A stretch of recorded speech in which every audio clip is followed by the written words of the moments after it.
Air traffic controllers are suing the Trump administration over the government shutdown, pay freeze, or just simply the lack of pay.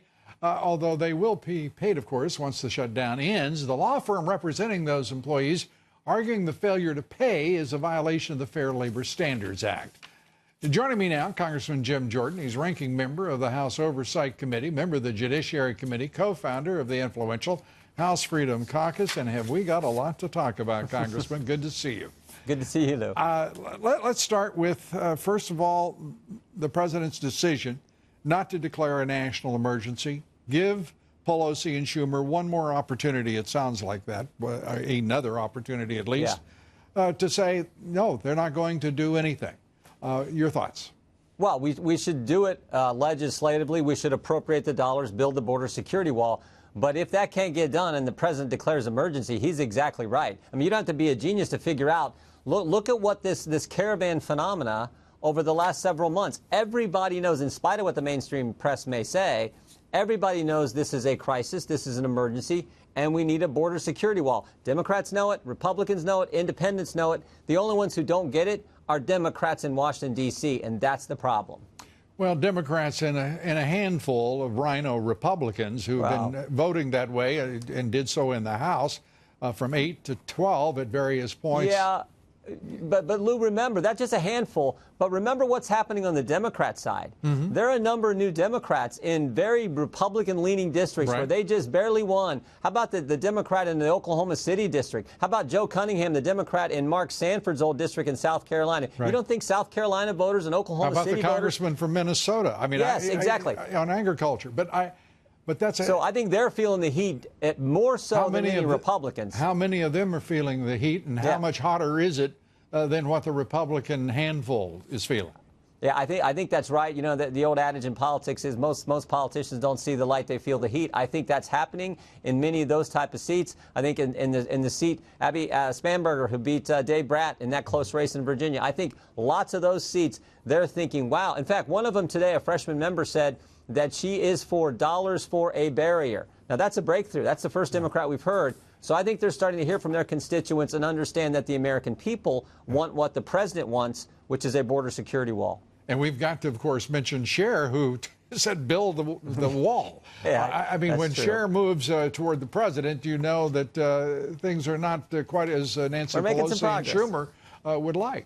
Yeah, we're making some progress with Cher, right? Let's talk about other areas where we're not making progress. And that progress is, frankly, in getting the solution at the border. What's it going to take? While we're talking about this handful of Republicans, I'm listening to a number of Republicans, and I honestly can't figure out what in the heck they're thinking. They're not. Lindsey Graham standing up in the Senate. I'm talking about primarily the Senate. He is standing up for this president, and then I watch Murkowski, blowing those bubbles of ambiguity. Well, I think most Republicans in the Congress are strongly behind the president. We are trying to get the Democrats to at least show up at the negotiating table, work on some kind of agreement where we can get the money for the border security wall and whatever it takes to get there. That's what Lindsey's been pushing for several weeks now. A number of us have worked with him. So I think Republicans, by and large, are very strong behind the president. We're just going to have to wait and see. But if we can't get it and the president declares emergency, I think this is appropriate. The drug problem, the gang problem, the human trafficking problem, everyone knows those things are real. And if we have to go the emergency route, we'll have to go that route. But let's do it the right way. Let's appropriate dollars and get the wall built. Fundamental question in all of this. The president said he's going to build a wall. He didn't say he was going to give out amnesty for it. He's got a bunch of people around him pushing amnesty, whether it's what I call DACA dumb, or in any number of levels. Some people are talking nonsense about grand bargains, and you and I know very well how grand bargains work on Capitol Hill, and they never work well at all, to put it mildly. This president is probably better off, yes or no, from your perspective, and I don't mean literally yes or no, but tell us how you feel, about whether or not there should be any attached condition here. This is national security, as the president says. Yeah. Why the hell should there be a negotiation of any kind? Well, good point. The main thing I think is most Americans understand they're not going to fall for this.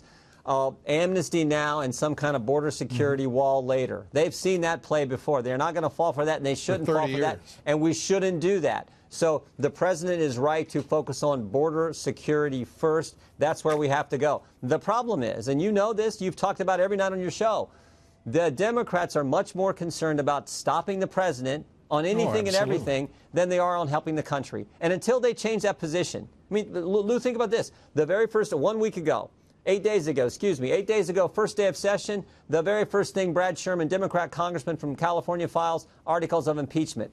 Right. One member who hadn't even been a member for 24 hours, less than 24 hours, says the terrible, disgraceful things she said about the president at that MoveOn.org meeting she was at. This is where they're at. Now, think about this. Their first big hearing. Elijah Cummings announces their first big hearing. Who are they bringing in? A convicted felon, Michael Cohen. They're bringing in him to testify in front of Congress. And what one of the reasons he's gone to prison is because he lied to Congress. And you can't make this stuff up. No, but you know what you can't. You know what else you can't make up is the fools actually said the purpose of the hearing was to determine his credibility. Which should take about 5 seconds. Yeah. Congressman Jim Jordan, as always, great to see you. We appreciate it. Good to be with you, Lou. You bet. Take care.